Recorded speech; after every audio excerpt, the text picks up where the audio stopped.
guys, kembali lagi bersama kami dari kelompok 5 akan membuat video mengenai informasi tentang jurnal kekar. Namun sebelum itu, perkenalkan saya Dini Ayuandi Raja Sia Sugianto dengan NIM 202463009. Saya Fatima Zaro dengan NIM 2024-63002. Saya Satrio Mas Rusmanto dengan NIM 2024-63059. Saya Debril Panggara dengan NIM 2024-63017. Saya Nathanael Narutama dengan NIM 2024-63001. Saya Muhammad Fadli dengan NIM 2024-63010. Saya Rahmat Ramadan Gufron dengan NIM 2023-63013. Saya Prinal Lupa Bubung dengan NIM 2024-63004. Saya Muhammad Rizal Haq dengan NIM 2024-63018. Saya Rika Medelin Maniba dengan NIM 2020-63047. Selamat menyaksikan. Baik, pada jurnal pertama di sini berjudul pengaruh diskontinuitas massa batuan vulkanik terhadap stabilitas lereng di daerah Jelapan dan sekitarnya, Kecamatan Pundong, Kabupaten Bantul, Daerah Istimewa Yogyakarta.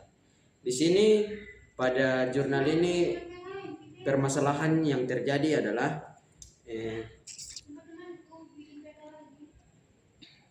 daerah ini merupakan kawasan perbukitan yang curam, tersusun oleh batuan vulkanik, breksi dan andesit yang banyak memiliki rekahan dan kekar diskontinuitas massa batuan. Kondisi ini menyebabkan stabilitas lereng menjadi rendah sehingga rawan terjadi longsor atau runtuhan batuan terutama saat musim hujan.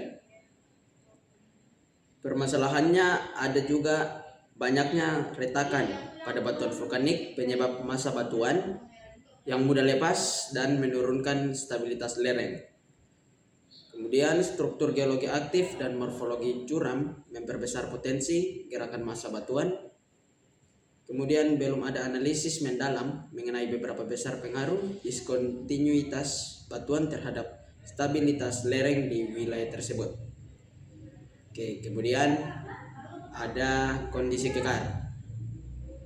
Baik, setelah ditinjau lebih lanjut tentang jurnal pengaruh diskontinuitas massa batuan terhadap stabilitas lereng ini, kondisi kekar yang terjadi atau yang terdapat pada jurnal ini yaitu di mana tingkat kekerasannya cukup tinggi dengan jarak antara kekar rapat 4-6 cm, kondisinya kering dan bidang kekarnya halus.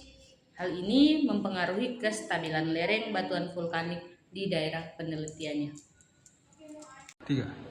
Halo, selamat siang. Perkenalkan, nama saya Rahmat Ramadan. Pada bagian ini saya akan menjelaskan tentang kondisi kekar dan arah serta kemiringan dari kekar. Berdasarkan jurnal yang kami ambil, hasil estimasi klasifikasi massa batuan dengan menggunakan metode RMR adalah sebagai berikut.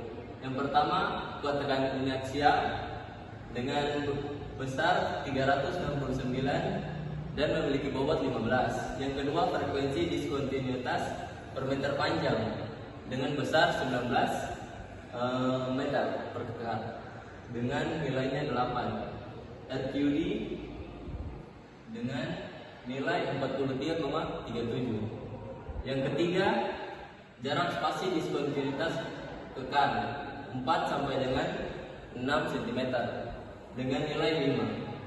Yang keempat, kondisi permukaan diskontinuitas kekar yaitu halus menerus renggang 1-5 mm dengan kondisi agak lapuk dengan nilai 10. Yang kelima adalah kondisi air tanah yaitu kering dengan nilai 15.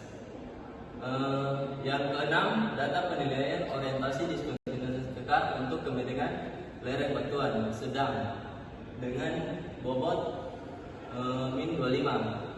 Hasil akhirnya diperoleh nilai RMR memiliki bobot sebesar 28 dengan kriteria jelek.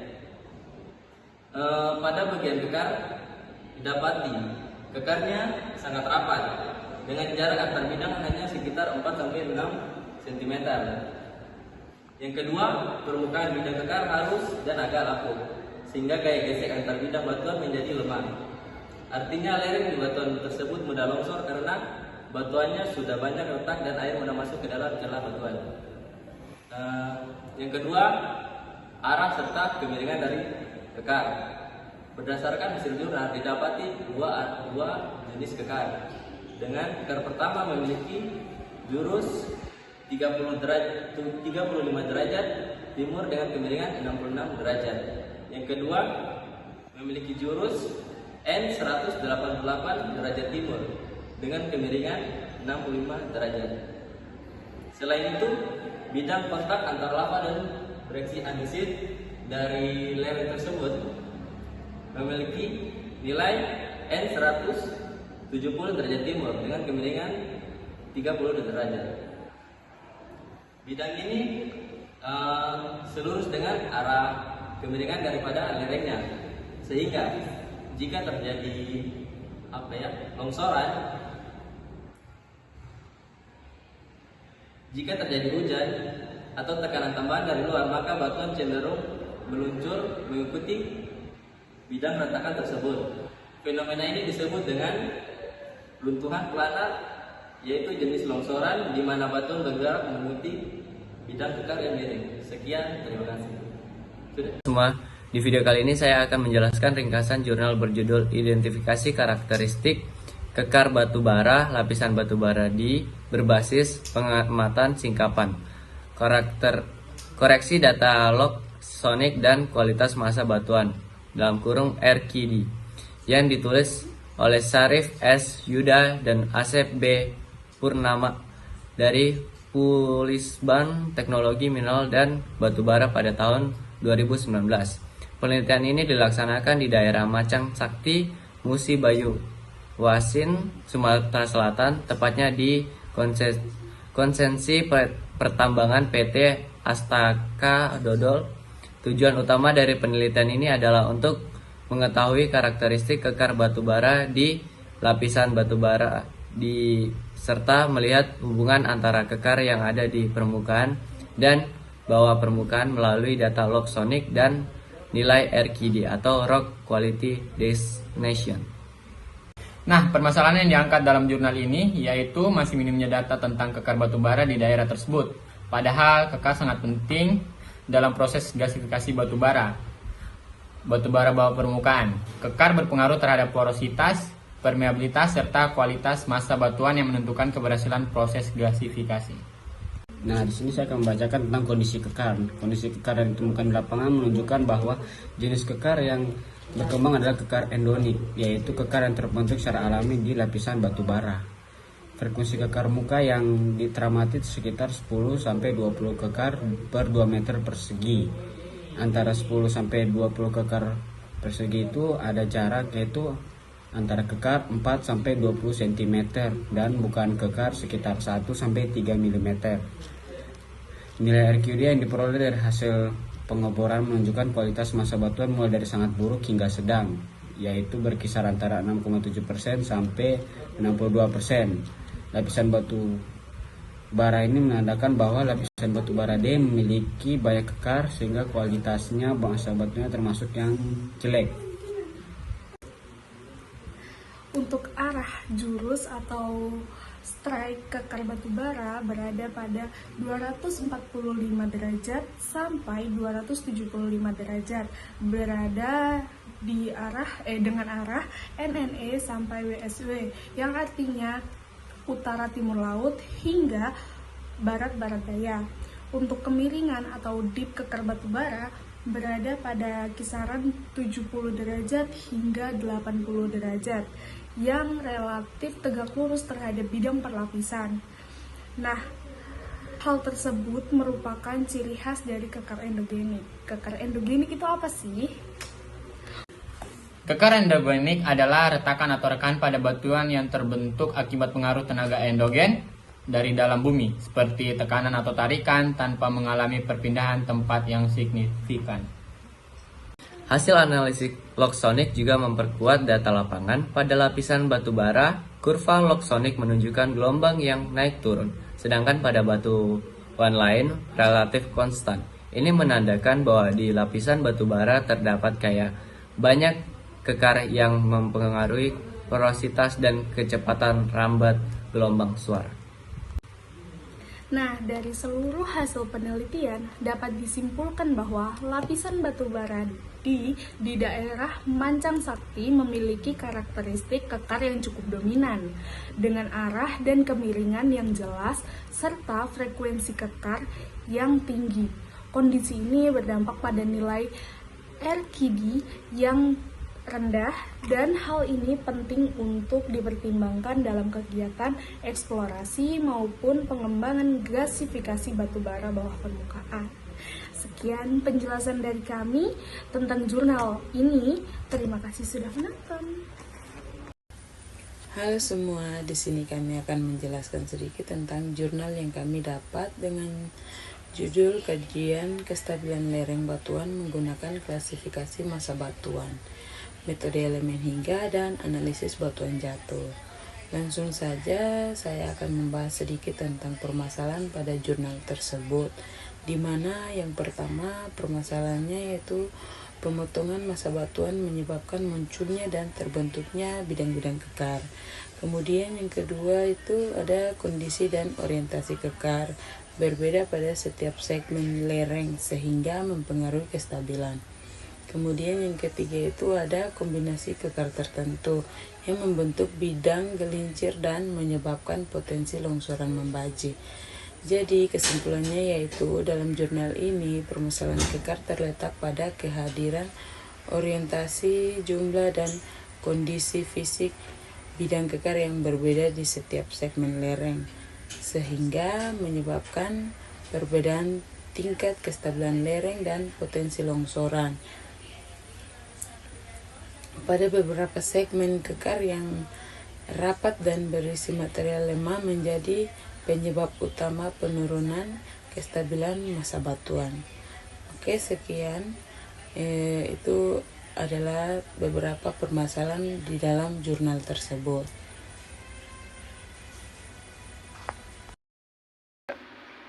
Halo teman-teman, pada saat ini saya akan menjelaskan pokok pembahasan dari kondisi kekar pada batuan. Kekar atau bidang diskontinu merupakan salah satu faktor utama yang menentukan kestabilan lereng batuan. Kehadiran kekar dapat menjadi jalur lemah yang memicu longsoran, terutama di daerah yang mengalami pemotongan batuan seperti pada area tambang.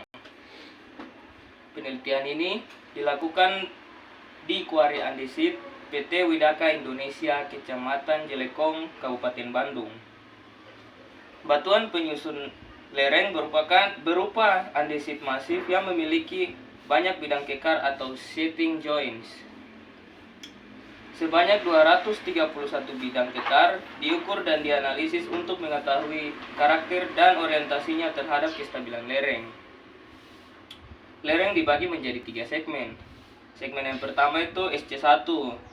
SC1 itu dia memiliki jarak antar kekar sekitar 15 cm.